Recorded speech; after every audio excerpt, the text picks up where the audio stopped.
Hi guys, this is Kim from Information Classes. Welcome this video lecture. Guys, as I have told you that we will bring a very short times of periods. We will bring the tense, right? So now today we will learn the present indefinite. First of all हम समझिए कि tense होता क्या है. कोई भी काम हम रेगुलर करते हैं या रेगुलर हमने किया या करेंगे, ठीक है, ऐसे वर्क को हम present tense, past tense, future tense करेंगे, right. Whatever is going on in the life we have to explain. So अगर मैं बात करूँ, सबसे पहला हमारा कॉन्सेप्ट के तीन टेंस होते हैं, present tense, past and future, जिनके चार चार पार्ट्स होते हैं. एक एक करके हम सारी चीज़ें कवर अप करेंगे. पहला आता है हमारा प्रेजेंट इंडेफिनिट. किसी भी वाक्य के अंदर में गाइस, अगर किसी भी वाक्य के अंत में ता है, ती है, ते है, आए, उसे प्रेजेंट इंडेफिनिट बोलते हैं. ता है, ती है या ते है, ठीक है.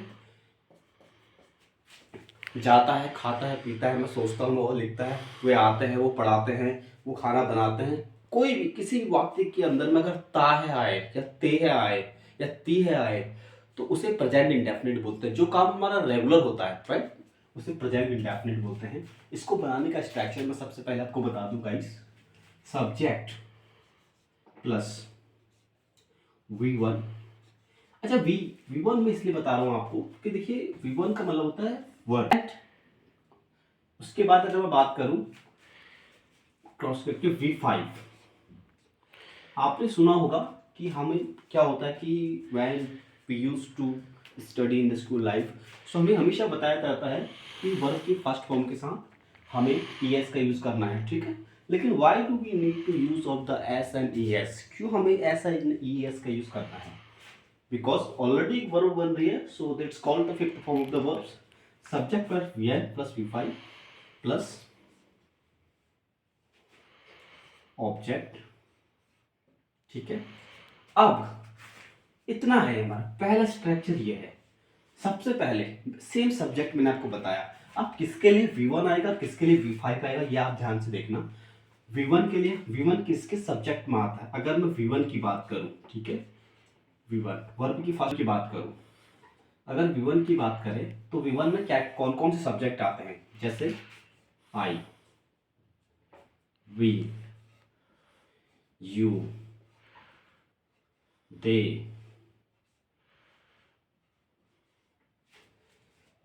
राम एंड श्याम, राम एंड श्याम,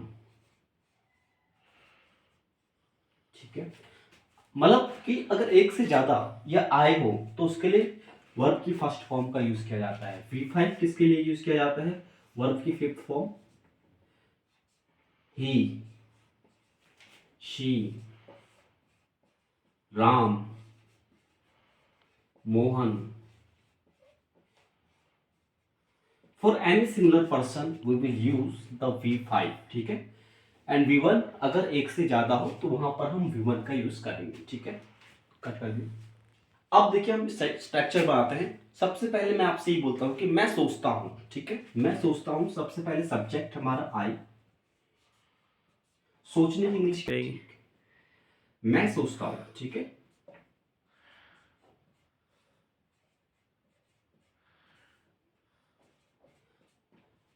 देखो, ता है, ती है, ता हूं, ये आपके वर्ड्स है. किसी भी वाक्य के अंदर में अगर ये इस तरह के सेंटेंसेस आएंगे, मैं करता हूं, मैं सोचता हूं, मैं पढ़ाता हूं, ठीक है, तो वो प्रेजेंट इंडेफिनिट के सेंटेंसेस कहलाते हैं, ठीक है. सबसे पहले मैंने आपको ये सेंटेंस बताया कि मैं सोचता हूं. सबसे पहले हमारा सब्जेक्ट क्या है? आई. दूसरा वर्ड क्या है? थिंक. समझ गए?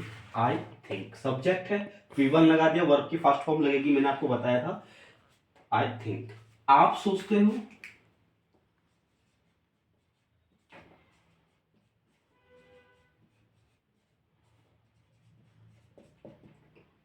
सब्जेक्ट क्या है? आप, तो यू, सोचने की इंग्लिश थिंक.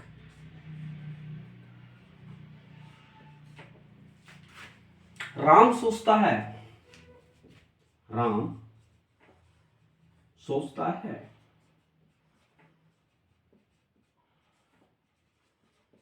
तो क्या आ जाएगा? राम थिंग्स। ठीक है, ये हो गया, एस लग गया, थिंग्स। अब इसमें आप समझिए कि कॉन्सेप्ट क्या है। अगर एक जना हो, किसी एक व्यक्ति की बात हो रही है, तो वहां पर हम वर्ब की फिफ्थ फॉर्म का यूज करेंगे। ठीक है, अगर एक से ज्यादा की बात हो रही है फॉर द प्लरल पर्सन, वहां पर हम वर्ब की फर्स्ट फॉर्म का यूज करेंगे। चाहे खाना बनाना, कुछ भी करना हो, वहां पर वर्ब की फर्स्ट फॉर्म। और ऐसा एस या ईएस हम कहां पर लगाते हैं? एस एंड ईएस बेसिकली क्या होता है कि वर्ब है, ये फिफ्थ फॉर्म है, और उसको हम वर्ब की जो होता है, जो फिफ्थ फॉर्म होती है, उसको हम सिंगुलर नाउन के साथ यूज करते हैं। यानी अगर एक जना हो राम श्याम ही, तो उसके लिए हम फिफ्थ फॉर्म का यूज करते हैं। लेकिन अपने लिए आई आई की अगर जहां पर बात आए, वहां पर भी हम वर्ब फर्स्ट फॉर्म का यूज करेंगे। ठीक है, कट करिए। अगर देखिए मैंने ये बताया, अब इसको क्या है कि इसकी प्रैक्टिस वीडियो जब मैं बनाऊंगा तब आपको अच्छी तरह से समझ में आएगा। लेकिन एक एक सेंटेंस आपको लेना है। जैसे मैं सोचता हूँ, आई थिंक, मैं पढ़ाता हूँ, आई टीच। ठीक है, राम पढ़ाता है, राम टीचेज। हम खाना बनाते हैं, वी कुक फूड। ठीक है, और राम खाना बनाता है, राम कुक्स फूड। एक एक एग्जांपल मैं आपको ऑब्जेक्ट में भी अगर देना चाहूँ, जैसे मैंने आपको बोला कि हम खाना बनाते हैं, हम खाना बनाते हैं, तो क्या हो जाएगा? वी। बनाने के लिए मैंने आपको बताया कुक, खाना बनाने के लिए वी कुक। खाने को क्या बोलते हैं? फूड। We cook food. अब यही चीज मैं कह रहा हूं कि राम खाना बनाता है। सपोज मैंने यहां पर लिखा कि राम खाना बनाता है।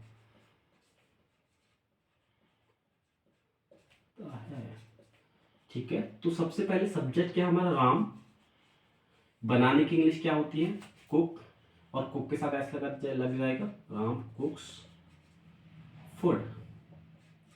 यानी फूड हमारा खाना हो गया ऑब्जेक्ट। ठीक है, तो राम खाना बनाता है, राम कुक्स फूड। ठीक है, कट करिए। हमारा अफर्मेटिव सेंटेंस। अब हम नेगेटिव सेंटेंस बनाएंगे गाइस, कि नेगेटिव में कैसे बनेगा। नेगेटिव स्ट्रक्चर सेम रहेगा। मैं बोलता हूँ, मैं नहीं सोचता, मैं खाना नहीं बनाता, वे पूछते नहीं, वो गाली नहीं देते। इस तरह के सेंटेंसेस कैसे यूज होंगे? सबसे पहले स्ट्रक्चर हम बनाएंगे subject plus do and does. ठीक है, do and does plus V1 plus object. अब देखिए द वेरी इंटरेस्टिंग थिंग्स कि यहां पर क्या है? Subject plus do and does plus verb की फर्स्ट फॉर्म ऑब्जेक्ट। अब इसमें डू भी है, डज भी है, और डू कहां पर लगेगा वो भी मैं आपको बता देता हूं। डू का यूज कहां पर होता है, किन किन केस में होता है? देखिए, डू का यूज करते हैं हम आई के साथ, यू के साथ, वी के साथ, दे के साथ, राम एंड मोहन, राम एंड मोहन। समझे आप इसका मतलब? समझे कि मतलब यहां पर सिर्फ राम की बात नहीं हो रही है, एंड जो है वो कनेक्ट कर रहा है राम एंड मोहन। तो ठीक है, एक से ज्यादा हो गए तो वहां पर हम इसका यूज करेंगे। अब डज का यूज कहां पर होगा? डज। ठीक है, डज का यूज हम करते हैं ए के साथ, सी के साथ, राम के साथ, मोहन के साथ। For any singular person we will use of the does, and for the plural person we will use the do। एक से ज्यादा अगर होंगे तो वहां पर do का यूज करेंगे आई। ठीक है, डस किसके लिए यूज करते हैं? सिंगुलर के लिए। अगर मैं बात करूं, एक जन की बात करूं, तो वहां पर सिंगुलर का यूज करेंगे। ठीक है, आई होप आप समझ गए हैं। अब इसको हम सेंटेंसेस बनाते हैं, कट करें। ठीक है, अब हम नेगेटिव को बनाते हैं कि नेगेटिव में सेंटेंसेस कैसे बनेंगे। Subject plus two, does not plus B one plus object. ठीक है, मैं कहता हूं कि मैं नहीं सोचता। ठीक है, मैं नहीं सोचता हूं। ठीक है, मैं नहीं सोचता हूं। सबसे पहले सब्जेक्ट क्या है? आई। हेल्पिंग वर्ब डू, उसके बाद नॉट, आई डू नॉट, उसके बाद वर्ब की फर्स्ट फॉर्म सोचने के लिए क्या बोलते हैं? थिंक। अगर यहां पर होता कि आपके बारे में, तो अबाउट यू। ठीक है, तो ऑब्जेक्ट आ जाता। लेकिन यहां पर मैं सिंपल सेंटेंसेस है, मैंने आपको बोला कि मैं नहीं सोचता, आई डू नॉट थिंक। देखिए डू नॉट का कॉन्सेप्ट आपने सुना होगा कि अगर मैं do plus not is equal to don't, ठीक है, ये शॉर्ट फॉर्म है गाइस। अगर हम थोड़ा सा ग्रामर को ऊपर लेके जाएंगे, अगर एडवांस में हम बोलेंगे तो वहां पर डू नॉट का कॉन्ट्रैक्शन जो होता है वो डोंट होता है। फिलहाल के लिए हमें सिंपल में समझना है इन चीज को। राम नहीं सोचता है, ठीक है, राम नहीं सोचता है, ठीक है। अब क्या हो जाएगा, राम क्या है, हमारा सब्जेक्ट क्या है, राम। हेल्पिंग वर्ब क्या आ जाएगी, मैंने आपको क्या बताया, अगर एक जना है, सिंगुलर की बात हो रही है, किसी एक पर्सन की बात हो रही है, तो राम के साथ हम डज लगाएंगे। राम डज नॉट थिंक, सोचना, थिंक। यहां पर वर्ब की फर्स्ट फॉर्म आ गई। सिर्फ अफर्मेटिव में हम वर्ब को चेंज करेंगे, थिंक, थिंक्स करेंगे, लेकिन अगर हम नेगेटिव बना रहे हैं या affirmative and affirmative plus negative बना रहे हैं तो वहां पर हमारा वर्ब की फर्स्ट फॉर्म ही आएगा, बट हेल्पिंग वर्ब यहाँ पर चेंज हो जाएगी। देखिए डू डज नॉट का कॉन्ट्रैक्शन आप समझिए कि डज, डजंट। अगर आप शॉर्ट पे जाएंगे तो टू डज नॉट का कॉन्ट्रैक्शन डजंट। जैसे मैंने आपको बोला कि राम नहीं सोचता है, राम डजंट थे, डायरेक्ट आप कह सकते हैं। फिलहाल के लिए हम इसी को कंटिन्यू करेंगे, ठीक है। एक सेंटेंस नेगेटिव में और ले लेते हैं। वे नहीं पढ़ाते हैं, ठीक है, वे नहीं पढ़ाते हैं, नहीं पढ़ाते हैं। ध्यान रखना कि लास्ट वाला जो वर्ड है उसके एंड में आप देखिए कि ताकि ते ही आ रहा है, जो काम हो रहा है प्रेजेंट में ऑलमोस्ट उसी की बात है। वे नहीं पढ़ाते हैं, सबसे पहले वे की इंग्लिश मैंने आपको बताया दे, डू, हेल्पिंग वर्ब डू मैंने आपको बताया, उसके बाद नॉट, उसके बाद पढ़ाने की इंग्लिश, पढ़ाने की इंग्लिश क्या होती है, teach. They do not teach, ठीक है, ये हमारा नेगेटिव हुआ, कट कर। अब अफर्मेटिव की बात करते हैं गाइस। मैंने आपको बोला कि क्वेश्चनिंग करने के लिए, जैसे हमारा जीरो वर्ब है क्वेश्चनिंग करने के लिए यूज करते थे अफर्मेटिव, तो सेम यहाँ पर भी। जैसे मैंने आपको बोला do you think, do you eat food, क्या आप खाना खाते हो, क्या आप सोचते हो, डू यू थिंक, क्या पढ़ाते हो, डू यू टीच, क्या मैं लिखता हूँ, डू आई राइट, क्या बहुत जाता है, तो यहाँ इसकी क्या होना डज ही गो, ठीक है। तो इस तरह के सेंटेंसेस कैसे बनाएंगे, सबसे पहले हम जो हेल्पिंग वर्ब उसको आगे ले आएंगे। हमारा इंट्रोगेटिव सेंटेंसेस है, ठीक है, do and does plus subject plus verb की फर्स्ट फॉर्म। देखो एक चीज का ध्यान रखना, अब यहां पर वर्ब की फर्स्ट फॉर्म है प्लस वर्ब की first form plus object plus question mark, ठीक है। क्या आप सोचते हो, क्या आप सोचते हो,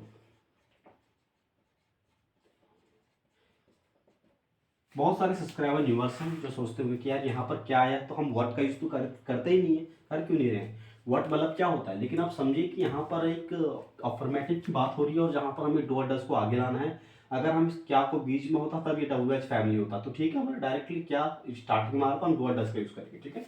क्या आप सोचते हो, तो सबसे पहले क्या आ जाएगा हमारा हेल्पिंग वर्ब डू, सब्जेक्ट क्या हमारा आप, सोचने के लिए थिंक, डू यू थिंक, क्या राम खाना बनाता है, क्या, नेक्स्ट एग्जांपल, क्या राम, ठीक है, क्या राम खाना बनाता है, खाना बनाता है। देखिए हर किसी वाक्य के अंत में ता है, ती है, प्रेजेंट में, यानी कोई काम प्रेजेंट में कंसिस्टेंटली हो रहा है या नहीं हो रहा उसकी बात हो रही है, तो तब हम यहाँ पर सिंपल सेंटेंसेस का हम यूज कर रहे हैं, ठीक है। क्या राम खाना बनाता है, तो क्या आ जाएगा हेल्पिंग वर्ब राम के साथ, मैंने आपको बताया प्लस सिंगुलर पर्सन है, तो डज, हेल्प, हमारा सब्जेक्ट क्या है राम, डज राम, उसके बाद वर्ब की first form cook, food, object यानी फूड, ठीक है। ये क्वेश्चन मार्क आएगा यहाँ पर, ठीक है, क्योंकि क्वेश्चनिंग की बात हो रही है तो यहाँ पर क्वेश्चन मार्क होगा, ठीक है। एक सेंटेंस और लेते हैं। क्या आप हमें पीटते हो, सबसे पहले देखिए क्या क्या के लिए मैंने आपको बताया, आपकी बात हो रही है, यू की बात हो रही है, तो डू। सब यू, आपको इंग्लिश क्या होती है, यू। डू यू, पीटने की इंग्लिश क्या होती है, डू यू। वर्ब की first form beat. Do you beat us, क्या आप हमें पीटते, डू यू बीट अस, ठीक है, क्वेश्चन मार्क कट। देखिए हमने कवर कर लिया फॉर्मेटिव, नेगेटिव एंड इंट्रोगेटिव। अब इंट्रोगेटिव प्लस नेगेटिव की बात कर रहे हैं, ठीक है। सेम स्ट्रक्चर, सेम चीज हम फॉलो करेंगे। डू एंड टच प्लस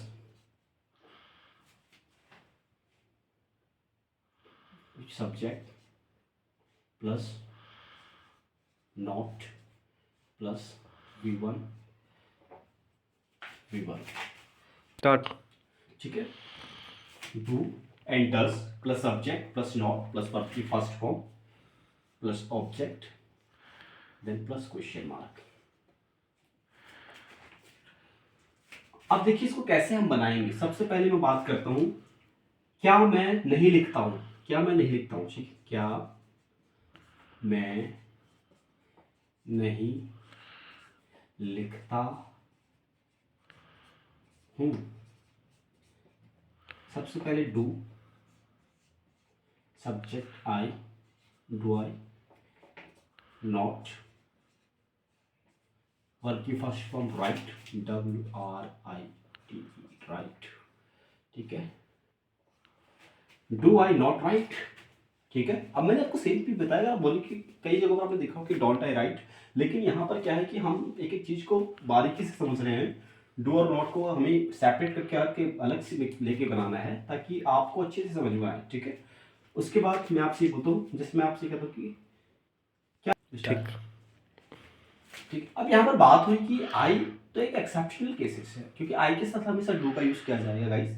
जैसे मैंने आपको जीरो वर्ब में बताया था कि इज है, इज जो लगाया जाता है वो किसी सिंगुलर पर्सन के लिए लगाया जाता है, लेकिन वहां पर आई के लिए एम का यूज किया जाता है। तो सेम इज हेयर, यहाँ पर आई के लिए डू का यूज किया जाएगा, ठीक है।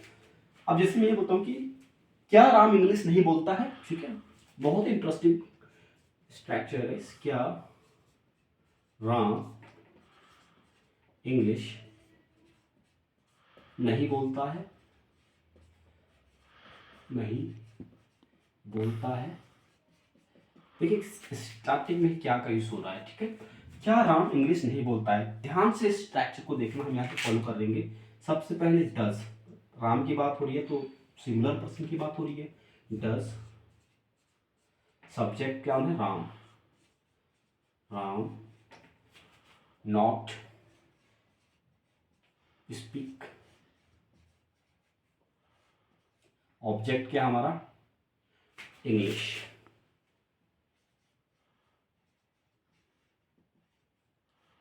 देन क्वेश्चन मार्क, ठीक है। Does Ram not speak English, क्या राम इंग्लिश नहीं बोलता है, ठीक है। एक स्ट्रक्चर और लेते हैं। क्या सीता गाना नहीं गाती है, सॉरी, क्या सीता गाना नहीं गाती है।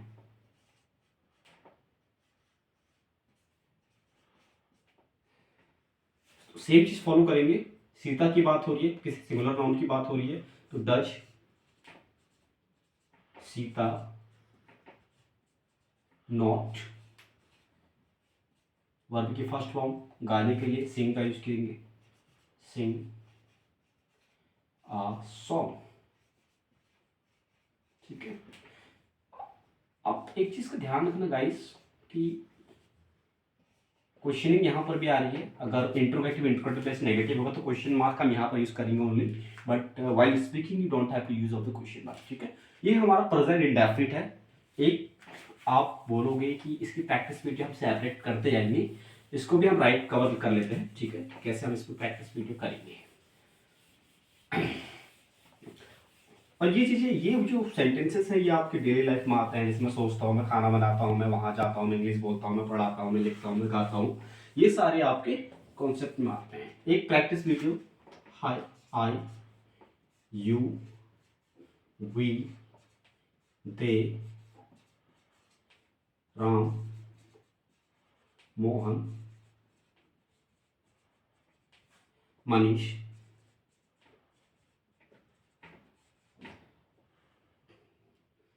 and Sheeta. ठीक है. Do and touch. Cook food.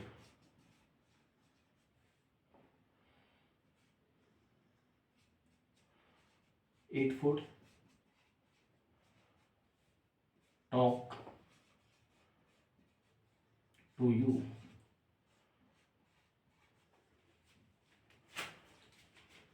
Beat you.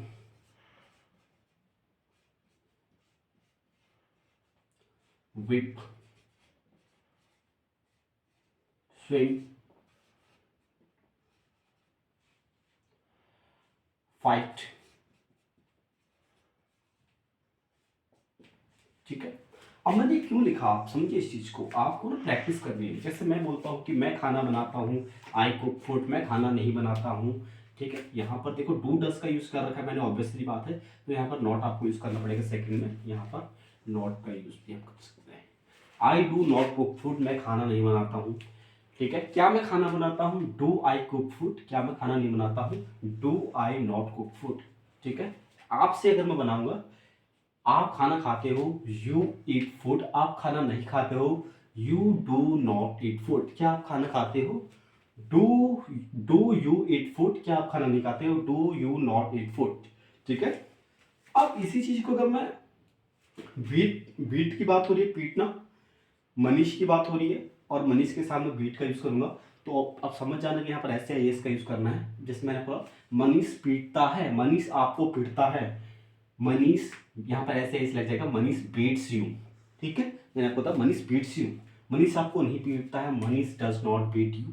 क्या आपको मनीष पीटता है? Does Manish beat you. क्या आपको मनीष नहीं पीटता है? Does Manish not beat you.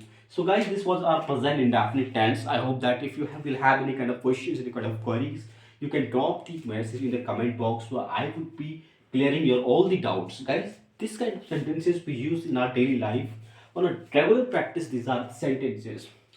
So on a daily basis, we have to think on a daily work which we are doing right now in the present. We have to think that on a daily basis, whatever you are doing, you have to translate that questions. You have to translate that sentences one by one. Suppose मैं इतने बजे उठता हूँ, मैं वहाँ जाता हूँ, मैं खेलता हूँ, मैं आराम से मिलता हूँ. तो this kind of sentences we have to translate into the English. Now we have got to know कि हमें इस तरह के सेंटेंसेस कैसे बनाने हैं.